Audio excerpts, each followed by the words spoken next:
Podcast nih episode 14 Dunia Kerja. Halo, what's up? Welcome back to podcast nih. Episode kali ini isinya mau berbagi cerita aja, pengalaman ketika memasuki dunia kerja. Selama ini kan kita suka dikasih gambaran-gambaran menyenangkan sama saudara, keluarga, bahkan guru-guru.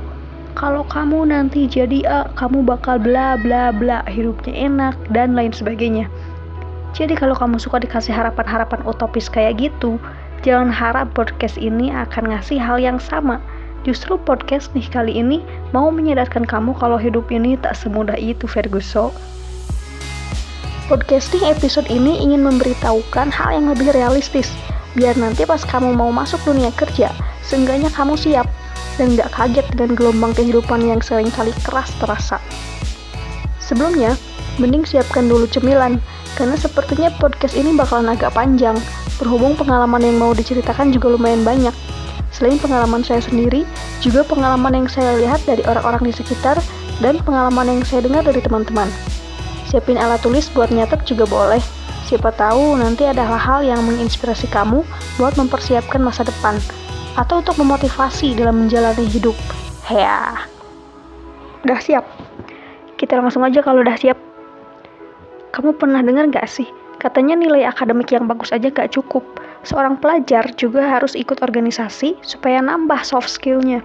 Kira-kira kata-katanya gitulah. Yang intinya bilang kalau pelajar itu jangan cuma fokus sama pelajaran akademik, tapi ikutanlah aktivitas lain. Dulu saya adalah orang yang mengabaikan kata-kata itu. Pokoknya, saya cuma fokus sama akademik. Pas kuliah, nilai yang diperoleh selalu A, paling kecil B, dan gak pernah ngulang mata kuliah. Dapat IPK alhamdulillah, dan lulus wisuda kurang dari 4 tahun. Waktu itu pikirannya kalau nilai bagus, kerjaan harusnya juga mulus. Nyatanya, Juni lulus, Juli wisuda, tiap pengamar kerja gak dapat juga. Di saat-saat itu baru kepikiran, ternyata benar, nilai aja gak cukup. Kita mesti punya soft skill lain buat masuk ke dunia kerja. Waktu kuliah, ilmu yang saya ambil relevan dengan dunia pendidikan dan dunia ekonomi. Jadi setelah lulus, konsentrasi saya adalah ke perusahaan atau lembaga pendidikan. Apapun itu, asalkan jangan kerja di bank. Mindset saya seperti itu. Sebagai generasi masa kini, saya memanfaatkan teknologi buat nyari kerja. Masukin lamaran via online. Alhamdulillah, berkali-kali belum ada kejelasan. Hingga pada suatu ketika, saya memasukkan lamaran untuk menjadi Field Education Consultant di salah satu perusahaan yang bergerak di bidang pendidikan. Sebenarnya nggak tahu sih itu kerja apaan, tapi pokoknya ada kaitannya sama pendidikan, jadi ya udahlah saya ikutan. Dan ternyata saya ditelepon beberapa hari kemudian. Kak, selamat ya, kakak lulus seleksi pertama. Selanjutnya kakak diundang ke Jakarta untuk mengikuti seleksi tahap berikutnya. Karena akomodasi, penginapan, makan, ditanggung semua, akhirnya saya minta izin berangkat ke Jakarta. Jujur sih, itu pertama kalinya saya pergi jauh ke ibu kota tanpa didampingi keluarga atau saudara. Pas sampai di Jakarta, saudara saya yang tinggal di Jabodetabek nelpon, nyuruh mampir dulu ke rumahnya kalau sempet. Di Jakarta, seleksi selanjutnya itu menghabiskan waktu beberapa hari. Lupa sih tepatnya. Pokoknya emang semua dibiayai dan dikasih makannya juga nggak kaleng-kaleng. Tapi ternyata Field Education Consultant itu kerjanya jadi kayak sales gitu. Datang ke sekolah-sekolah buat ngajak siswa pada pakai jasa perusahaan itu. Udah gitu, ya kayak sales-sales lainnya, ada target yang harus dipenuhi tiap periodenya. Kalau lulus seleksi tahap itu, para peserta akan langsung diberi pelatihan 1 hari, lalu langsung pulang besoknya ke kota masing-masing untuk langsung bekerja. Waktu itu sebenarnya saya ragu. Pikiran saya waktu itu, kalau saya lulus, saya gak bakalan bisa mampir dulu ke rumah saudara, dan bakalan capek banget karena harus langsung kerja besoknya. Udah gitu pekerjaannya gak sesuai hati pula. Tapi kalau gak diterima, malu juga sama keluarga, karena udah jauh-jauh ke Jakarta. Di tengah kebimbangan itu, saya ikuti semua prosesnya, hingga saat pengumuman, ternyata memang itu bukan jodohnya. Tapi alih-alih sedih, saya malah bersyukur, karena itu artinya saya bisa main-main dulu di ibu kota. Dan emang beneran main, meskipun gak lama. Dan karena waktu itu juga bertepatan dengan peristiwa padam listrik yang senasional itu loh. Waktu di rumah saudara yang di Jabodetabek, saya ditawarin kerja di bank yang ada di sana. Tapi sekali lagi saya tetap kekeh gak mau kerja di bank. Beberapa hari kemudian, saya kembali pulang. Mengetahui belum berhasil, akhirnya saya disuruh buat bantu-bantu kerja di pasar. Ya, daripada di rumah juga nggak ada kerjaan. Bantu-bantu jualan di pasar, banyak kasih saya pengalaman. Mulai dari tipe-tipe orang, karakter-karakter manusia, yang pelit, yang berisik, yang ngomel mulu, yang emosian, yang bikin kasihan, yang baik gak ketulungan. Pokoknya macam-macam dah. Selain itu, juga mengajarkan bagaimana memberikan pelayanan supaya orang mau belanja lagi, mengajarkan untuk mengatur keuangan, buat belanja barang, buat bayar gaji orang, bayar utang, pokoknya yang menyangkut uang.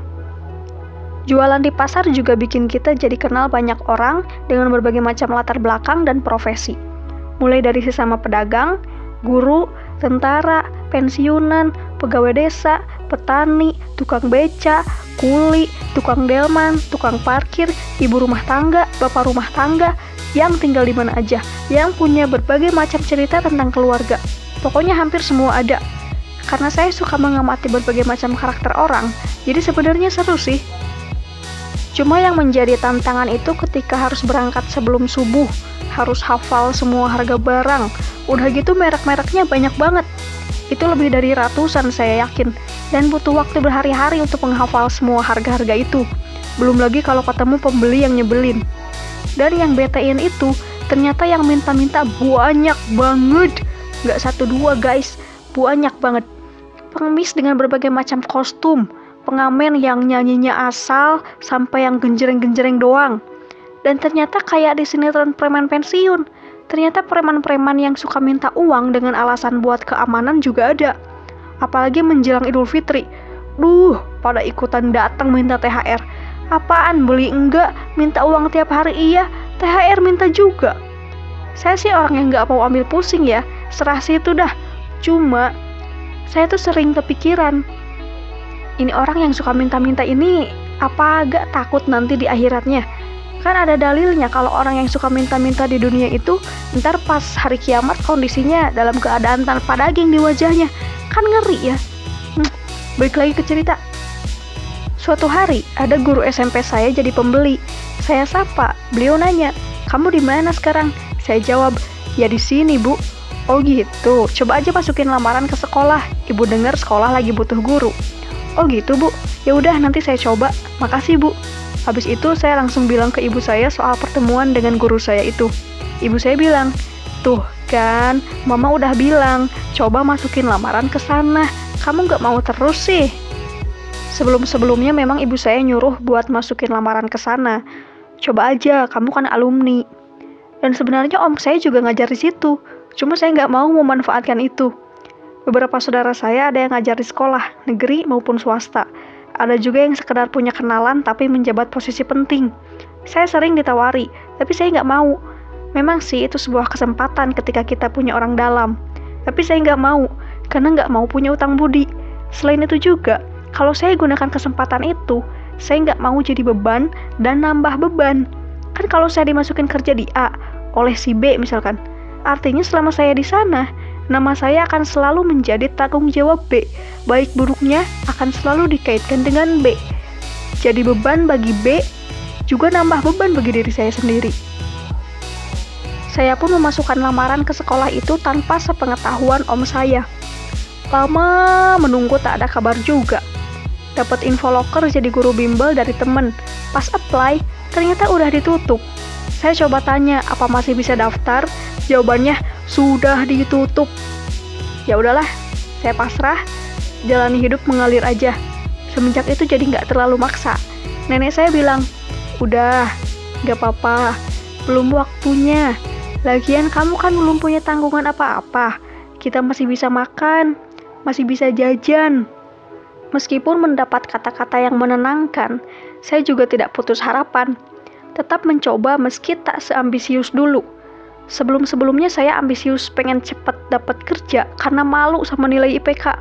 Malu sama tetangga, sama saudara yang kalau ketemu suka nanya, "Udah kerja?"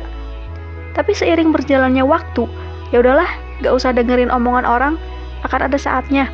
Setiap manusia punya masanya masing-masing. Jadi saya agak kalem, tapi tetap usaha. Saya tetap bantuin dagang di pasar, tapi saya tetap muter otak juga. Setelah mengoptimalkan teknologi dan media sosial belum kunjung berhasil, akhirnya saya memutuskan untuk coba cari kesempatan kerja di dunia nyata, alias mencari secara langsung, secara real, tanpa perantara media. Waktu SMA, begitu diterima di perguruan tinggi, guru sosiologi saya pernah bilang, "Wah, bagus kamu kuliah di jurusan pendidikan ekonomi. Guru-guru ekonomi di sini kan tiap tahun ada yang pensiun. Nanti kamu lulus, habis guru ekonominya, bisa jadi peluang buat kamu." Ucapan ibu itu kembali teringat, dan saya memutuskan mencari bagaimana caranya supaya saya bisa datang ke SMA, nyari tahu kondisi di sana. Alhamdulillah, teman saya ada yang adiknya daftar sekolah di sana. Saya inisiatif buat nganter dia supaya saya bisa ke SMA, buat nyari tahu apakah ada peluang untuk saya di sana. Ternyata, harapan yang diberikan guru sosiologi beberapa tahun yang lalu pupus sudah. Karena begitu saya lihat di daftar guru ekonomi saya dulu emang udah pada pensiun. Tapi gantinya juga udah ada, banyak lagi. Dari sini saya jadi gak terlalu mendengarkan harapan-harapan utopis yang manis. Peluang di sana tidak ada. Saya nyari cara lagi.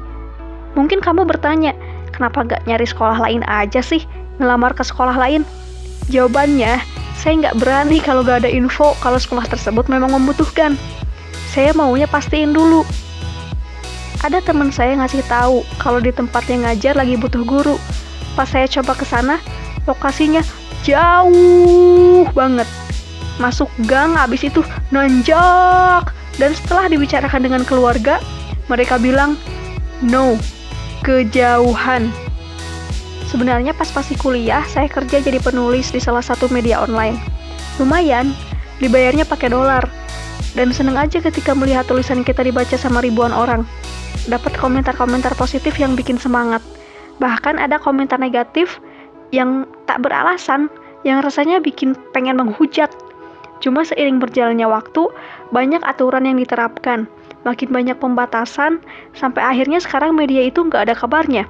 Situsnya juga udah nggak bisa diakses. Padahal saya mau menyelamatkan tulisan-tulisan saya yang udah ratusan yang ada di sana. Sudah berbulan-bulan sejak wisuda, masih belum kunjung mendapat pekerjaan.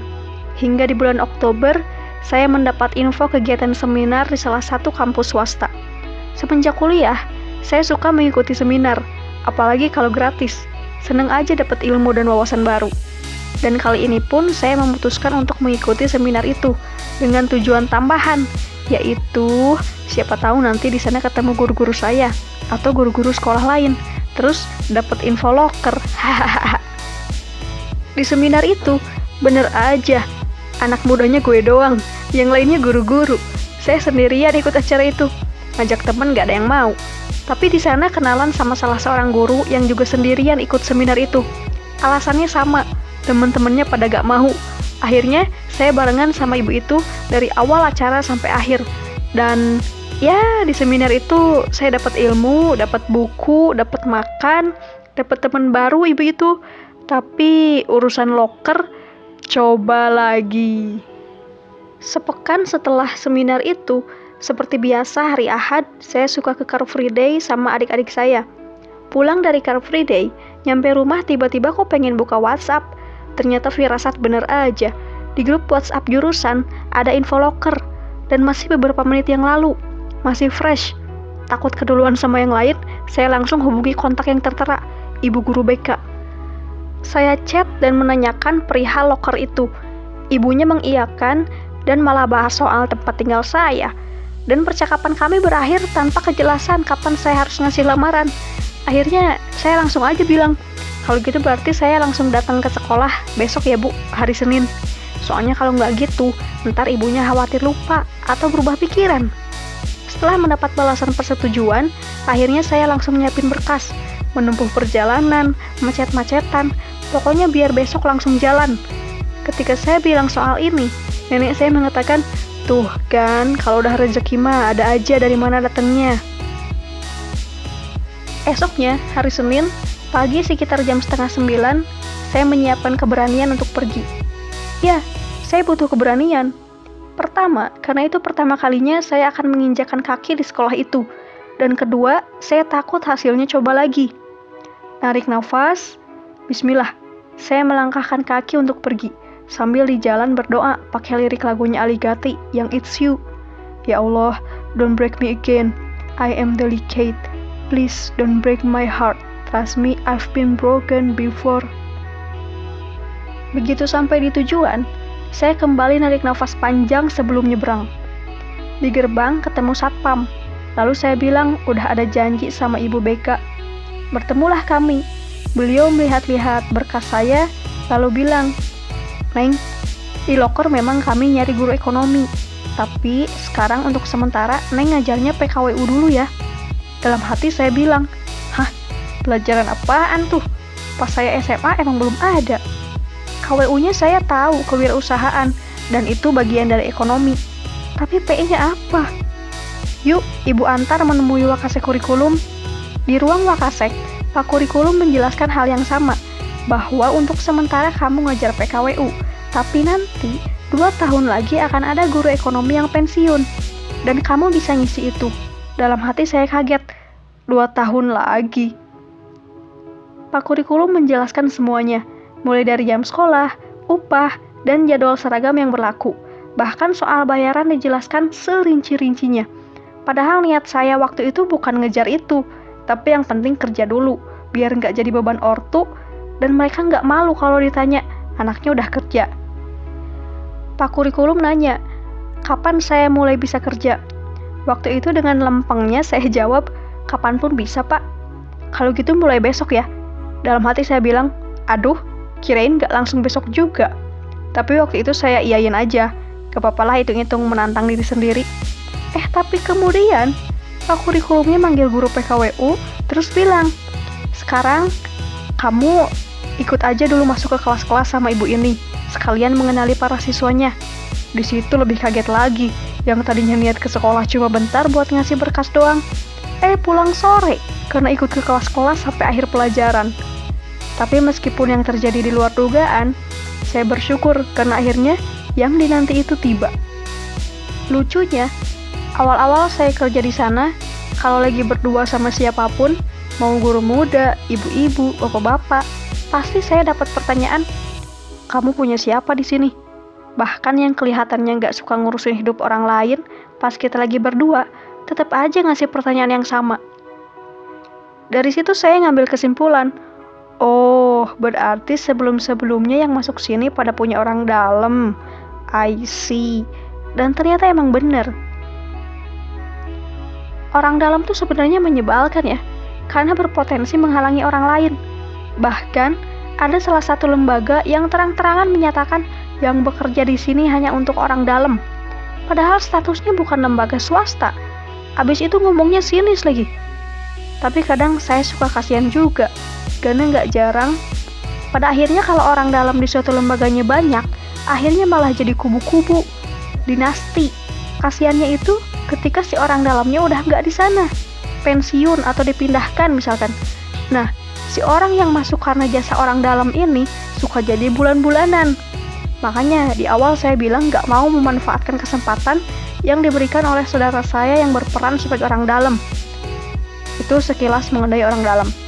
The power and weakness-nya. Balik lagi ke cerita. Secara lembaga, itu adalah tempat kerja pertama bagi saya. Pernah suatu hari Pak Satpam nanya, kamu bisa masuk kerja ke sini pasti waktu kuliah aktif organisasi ya? Saya jawab, enggak kok Pak, saya nggak ikut organisasi. Cuma aktif di medsos. Dan alhamdulillah setelahnya saya dapat pengalaman di lembaga-lembaga lain. Jenjang SMA, SMP, anak kuliah, semuanya punya cerita suka dan tantangan tersendiri. Macam-macam lingkungan kerja. Ada yang kerjaannya ribut mulu, ada yang isinya kubu-kubu, ada yang kompak sampai kalau ada acara, semua statusnya sama. Ada yang adem ayem, ternyata riuh di baliknya. Pokoknya macam-macam lah. Pernah juga di salah satu lembaga, ketika saya pertama kali masuk, ada orang yang di belakang saya katanya ngomong gini, mana tuh orang baru, belum kenalan sama gue. Dan di awal-awal pernah juga saya dapat kritikan pedes beneran. Di lain tempat, ada yang cerita dia nggak betah karena lingkungannya toksik. Di depan pada manis, di belakang diem-diem ngomongin, jelek-jelekin. Ada juga yang cerita dia nggak punya teman yang sepemikiran. Gak sedikit juga di beberapa tempat, ada aja yang iri sama pekerjaan orang lain.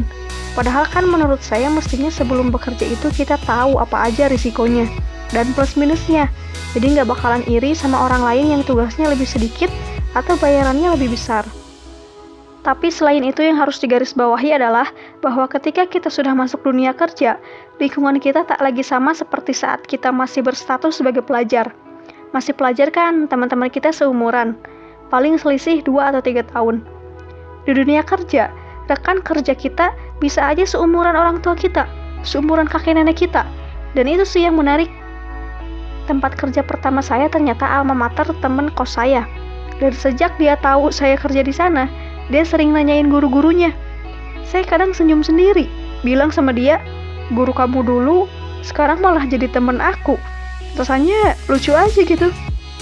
Dan di tempat-tempat kerja lain, saya jadi temenan sama omnya atau bibinya temen. Pokoknya orang-orang yang berbeda generasi. Tapi itu ngasih kesan unik tersendiri. Memang kadang ada aja yang rese. Kayak teman saya, dia pernah cerita, Ran, udah mah gue dibayar 3 bulan sekali. Begitu gajian, si ibu-ibu tuh minta ditraktir. Dia bilang gue kan masih single, belum ada tanggungan. Padahal orang tua gue udah pensiun, duit gue yang dipakai hidup sehari-hari. Saya juga pernah ada pengalaman hampir sama, ketika orang tua itu anggap remeh kita yang masih muda, apalagi yang belum menikah. Salah satunya pas saya mau pulang, abis piket di sekolah, ada bapak yang bilang, mau kemana? Buru-buru pulang, di rumah juga nggak ada tanggungan. Padahal saya juga kerja di tempat lain. Abis itu di rumah juga saya banyak kerjaan yang harus dilakukan. Kayak nulis, ngurusin ini itu. Tega-teganya bilang di rumah gue gak ada kerjaan. Ada juga yang lain. Temen saya yang lain ada, dia deket dengan salah satu orang tua, dia bilang, bapak ini asik buat diajak diskusi. Pokoknya kita punya banyak hobi yang sama. Tapi kalau diajak ke acara-acara yang gak ada uangnya, dia gak mau ikut. Terus uniknya gaul sama orang tua itu agak lucu ketika mau ngelucu. Karena kadang yang lucu bagi orang tua gak lucu bagi kita. Dan yang lucu bagi kita gak lucu bagi orang tua. Tapi tetap ada sisi positifnya sih. Di antaranya bisa belajar dari pengalaman mereka, bisa dapat nasihat dan masukan dari mereka. Jadi di tempat kerja tuh punya orang tua yang membimbing kita, ada yang mengarahkan. Meskipun gak semua orang tua kayak gitu, tapi pasti ada aja kok yang bijak, yang baik, yang mendidik. Dan jangan kaget juga, yang usil, yang kebalikannya juga adalah pokoknya. Dulu di tempat kerja yang pertama, proporsinya bisa dikatakan masih seimbang. Dalam artian, meskipun banyak orang tuanya, tapi yang muda-mudanya juga banyak. Di tempat kerja yang lain, benar-benar isinya orang tua semua. Sekitar 80% lebih lah. Sisanya yang mudanya udah pada nikah. Kondisi kayak gitu biasanya jadi kurang sefrekuensi sama orang-orangnya. Bahasa, makanan, cemilan, pola pikir, beda udah. Tapi itu bagian dari keunikan. Fakta menarik lain adalah, dulu saya pikir bidang-bidang pengabdian itu akan fokus untuk pelayanan. Nyatanya sama aja. Di dalamnya nggak sedikit juga orang-orang yang pikirannya materi, ngomongin uang terus, duit mulu. Pernah juga saya ada pengalaman di salah satu tempat, saya udah nggak di sana lagi sekarang. Tapi lembaga itu masih punya utang. Beberapa hak saya masih ada di sana. Kalau dijumlahin nominalnya bakal lumayan. Tapi saya males gak diambil. Suka sensitif kalau menyangkut duit. Saya berpikir positif aja. Kalau memang yang bersangkutan lupa untuk memberikan hak itu pada saya, gak apa-apa. Biar Allah yang mengganti dengan yang lebih baik. Tapi kalau memang yang bersangkutan sengaja gak memberikan hak itu, saya akan minta ganti di akhirat. Lumayan kan buat tabungan di akhirat. Lu tegaran. Gak gitu.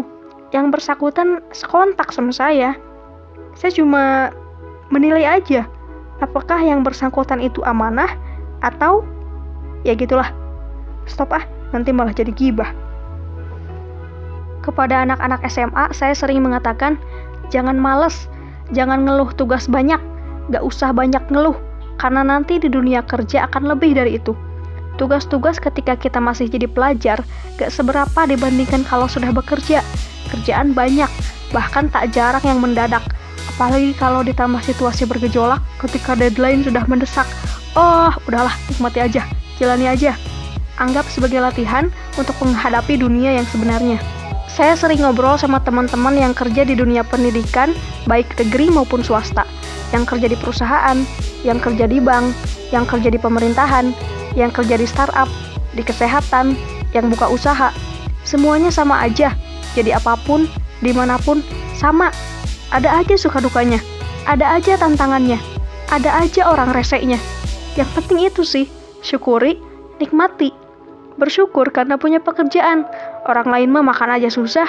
Dan nikmati. Seberat apapun bebannya, sepahit apapun rasanya, semenyebalkan apapun suasananya, nanti juga lama-lama terbiasa. Semangat! Kalau kata B.J. Habibie, jadilah yang terbaik dimanapun berada. Berikan yang terbaik yang kamu bisa berikan. Yuk, bisa yuk! Rani Syahreza, podcast nih, episode 14. Semoga bermanfaat. See ya in the next episode.